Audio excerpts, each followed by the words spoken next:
Hi, Ben here, and we're in the woods today and we're out testing out some different kit. We've brought a couple of knives along because I wanted to talk you through the different grinds that we're adding to some of our range of tools now, just the pros and cons, and make sure that you choose the right grind for the right task. So we brought these two woodlanders with us to the woods to test out, and from the outside they look pretty much identical. Green Kydex sheaths, green canvas micarta handles with thick red liners, but the major difference is that when we actually withdraw them from the sheaths, you'll see they've got two very different grinds on them. So this one has got a Scandi grind on there, which is what we're sort of known for our bushcraft knives, and then this one, same handle material, but this has got what we call a full flat grind on it. So you can see that the actual cutting edge itself is much narrower than the Scandi grind. So the full flat and the Scandi grind, two very different cutting styles of both knives, even though they're almost identical models. So yeah, which would you choose for which task? So if we have a little closer look at the Scandi grind version to start with. So the Scandi grind obviously leaves the full thickness of the actual blade behind the cutting edge. So you can see that this is actually made from 3.5mm steel. This is actually made from RWL 34. But what the Scandi grind gives you is almost like a sort of crossover between a knife and a woodworking tool. Because you've got this true flat bevel, it makes a lot of contact with the material when you're doing woodcraft and things like that. Gives you a lot of response back from the material that you're carving and working with, and makes it very easy to get very fine controlled cuts. The other reason why this is most prevalent in a bushcraft knife is that it still gives you that full thickness of material. So if you are going to be splitting material down for making feather sticks and things like that, you get a lot of strength to the actual knife itself. Obviously with the full tang construction as well, you're going to end up with a very robust knife.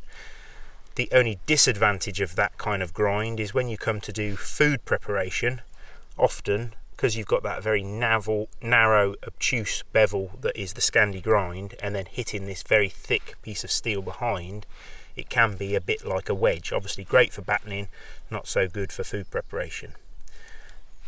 If we compare it with the full flat grind that we've got here, you can see almost straight away, you can see how that towards the tip, you can see how the actual blade overall, even though there's the same 3.5mm thickness of steel, it very much gets thinner towards the tip. So this full flat grind on this particular knife is made on a 3.5mm piece of ABL stainless steel, but the actual cutting edge itself is much narrower, and then basically the material is wasted away, so you've got a complete ground angle from the cutting edge right through to the spine of the knife itself. So it's very thin, so perfect for general purpose cutting, because obviously you've got very thin cutting edge there, lot of less resistance when you're cutting materials. Perfect for food preparation, perfect for skinning work, things like that. The reason why we've started to add this flat grind to the range of knives that we make now is we're getting asked more and more from people that are going out doing a lot of food prep, a lot of hunting, and they want a more universal grind that's going to be better for that application. So because you've got this very thin, narrow bevel, it's very easy to use pocket sharpening stones and actually maintain that cutting edge when you're out in the woods and out on the hills.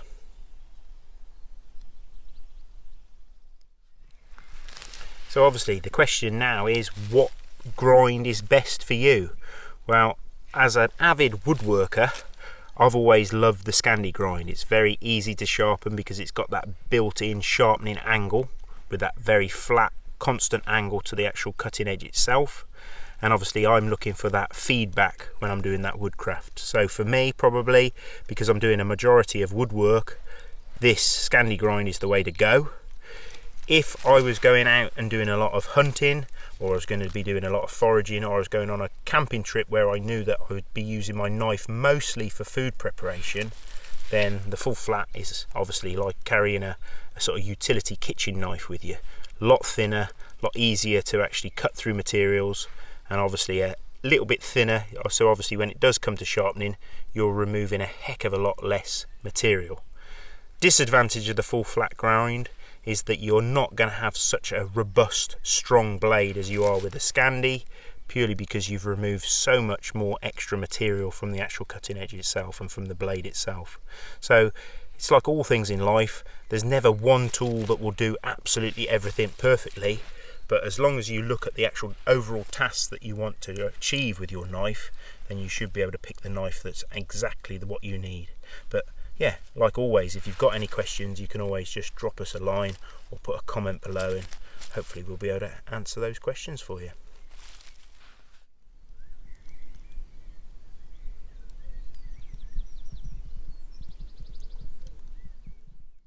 So I hope you enjoyed seeing the difference between those two knives, and obviously that a new addition to the flat grind that we're offering on all our knives now.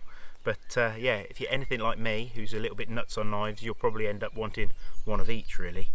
But yeah, hopefully that will show you a few of those pros and cons, and we'll see you next time.